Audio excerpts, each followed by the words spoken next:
तुम्हारी कुंडली शिवांश के साथ मेल नहीं खाती है प्रार्थना। अगर तुम ये बात समझती हो तो प्लीज शिवांश को छोड़ दो, इस घर से चले जाओ। अगर तुम्हें लगता है कि मेरी ये कुंडली वाली बात गलत है तो तुम अपने पापा से पूछ सकते हो, वो भी तो पंडित ही है ना। और तुम तो जानती हो कि मैं ग्रह नक्षत्रों और किस्मत में बहुत विश्वास रखती हूँ। तुम भी जानती हो कि जब से तुम शिवांश की जिंदगी में आई हो वो बस मौत से लड़ रहा है। मैं तुम कोई इल्जाम नहीं लगा रही हूँ प्रार्थना, चाहती हो कि तुम सच समझो, सच को जानो, उसे एक्सेप्ट करो।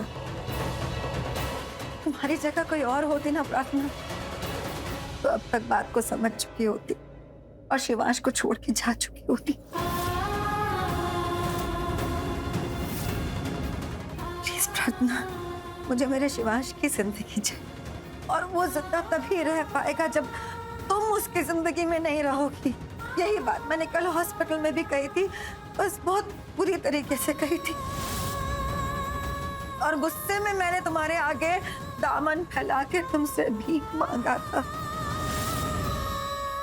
सच कहूं तो अभी भी तो तुम्हारे आगे दामन फैला के भीख ही मांग रही हूँ ना मेरे शिवांश की जिंदगी की। प्लीज मुझे मेरा बेटा दे दो, उसकी जिंदगी दे दो, मुझे मेरा शिवांश चाहिए, उसे छोड़ दो प्रार्थना।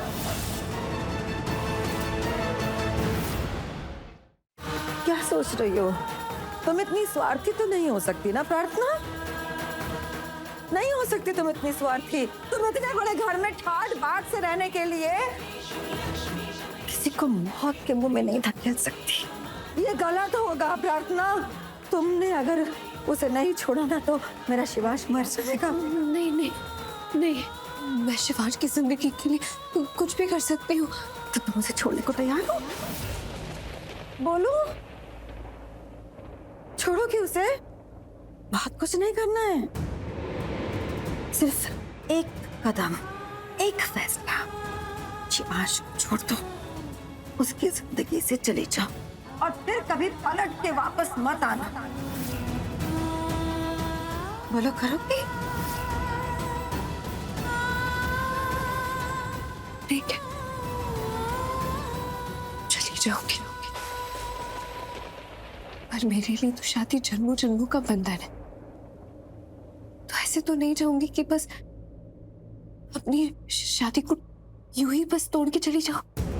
मैं जानती हूँ, तुमने मुझसे कहा था आज तक कि तुम्हारी डिक्शनरी में तलाक का कोई मायने नहीं है। मुझे याद है, लेकिन जिंदगी से बड़ा तो कुछ नहीं होता है ना।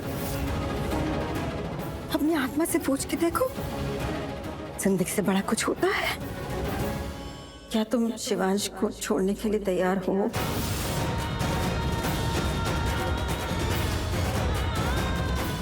प्रार्थना, तैयार हो?